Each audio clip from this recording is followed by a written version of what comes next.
Hello again everyone, and welcome to my first video of 10NL. I know it's been a while since I've played, but I've been pretty busy over the Christmas break. Haven't really played much poker at all, other than the last couple of days. I've played a few $3 sit and goes to sort of bring my way back into everything, and they seem pretty easy, but I'll keep the videos strictly for cash ring games, and most likely do a video of four tables of $3 25 turbo 6 max sit and goes in the future. With the King 10, it's pretty standard raise on the button, I feel. It's such a low bet. We could try and peel one here against a player who's betting a lot, but I think a fold here is probably better. A raise would probably see a call by a flush draw, or even a hand like ace 4 or ace 9, so I'll just give that one up. Jack 10 will be a raise suited. With the King 10 on the button, I think a lot of the time I'll win the pot with just the raise, and I'm opening my range quite a bit. Hands like Jack 7 suited, I'd definitely be raising with in position. And obviously sort of a wet board to c-bet on. Let me know if you think a c-bet there's good or not. Obviously a good card on the turn, but there's still no guarantee that I'm ahead here if he's slow playing anything, but it's highly unlikely unless he's got a pocket sixes. And that's a pretty bad card on the river. I think I'll just check behind here if he does check.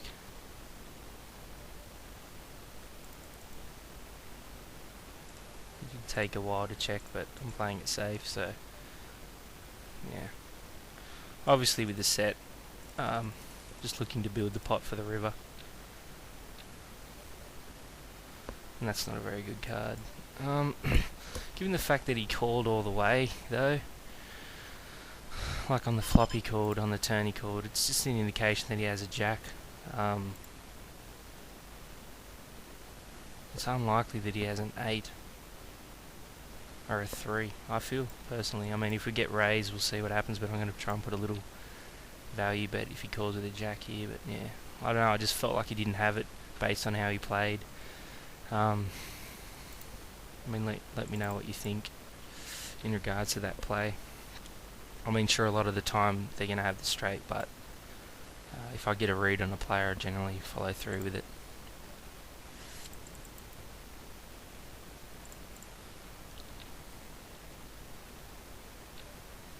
Obviously, a min raise is pretty easy to get away from on this board. Obviously, either the player's just hoping I have a hand like ace queen. I mean, I could peel getting nearly 5 to 1, but I'm out of position, so I'll just quickly give that hand up.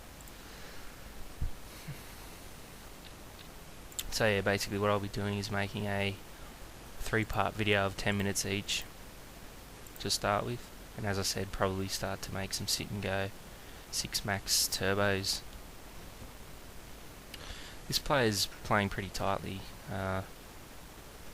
We'll just call here.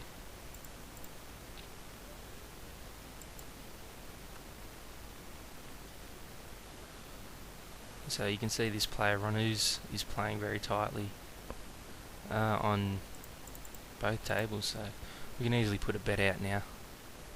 If he raises and then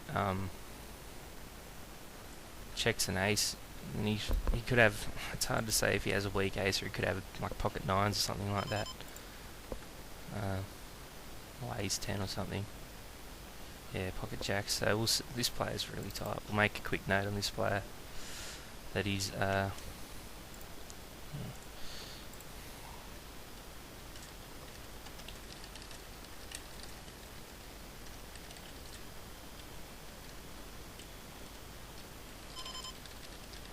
so you can see that he's playing the hand very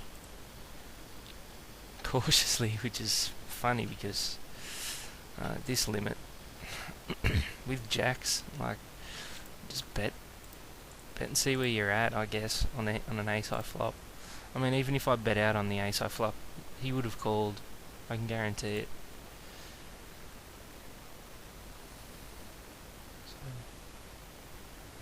So yeah, I was going to raise him. I re-raise his bet on the pre-flop, but I thought he's probably going to call me because he hasn't played many hands. Even though he is raising on the button, I dare say he'd call a raise to like $1.10, which he would have easily with pocket jacks, if not. Well, it's doubtful that he would re-raise, but yeah. Such a tight player, which is good to have on the table. Because we can always abuse that later on. Especially if we know he's raising with hands like that, we just play with like the suited connectors and things like that, just to try and stack him if he does, if we flop the 2 pair against his over pair, or hit the straight or the flush, it's always going to be worth it if he's a tight calling station with hands like that. Pocket 3s in the small blind will obviously be a raise here. I'm always raising, generally with pocket pair. The only exceptions if there's enough money in the pot and it's like a 3 or 4 way pot with the 7s as I had earlier. Generally we'll just check. I don't really like to use the check and fold buttons, but I'm just starting to get in the habit of using them, but I shouldn't. I'd rather just not give away obvious tells, like if he has a hand he'll not use the folding or checking button. I'd never use the checking button, but yeah, the folding check mark button does give away a lot of information, believe it or not, in my opinion. So what I like to do also is go through and just pick up some information.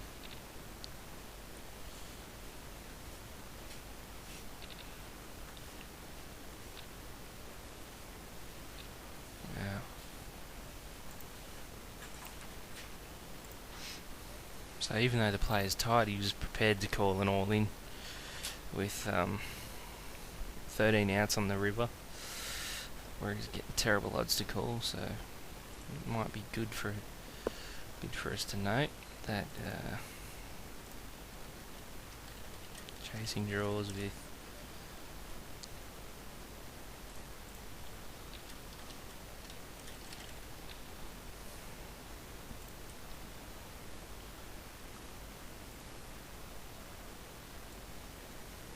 I generally like to go through and get a lot of information, especially before I start playing, but for this video I just jumped straight in and waited for the blind to come around and straight into it. But as far as getting info goes, I mean, a lot of people like to play 8 tables or 12. I find that a lot of the time you can make just as much win rate playing 2, or sometimes to an extreme 1, where you get, like yesterday I just played 1 table for like an hour and a half, and I basically had notes on every player that was longer than the area that it gives you there. It was like a page and a half on each player, and I was just picking on that table something extremely. It was very easy to play.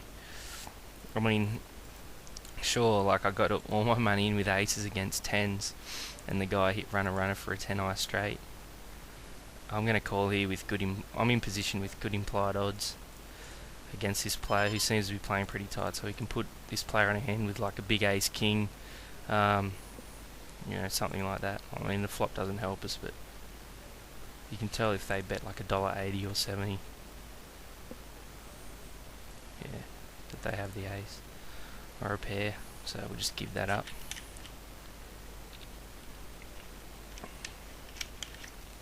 But I feel like I had the right odds to call in position with King 10 suited.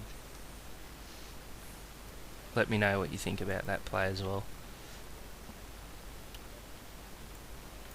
So just coming to the end of the first part. Hopefully the second part will have a bit more spots where we can enjoy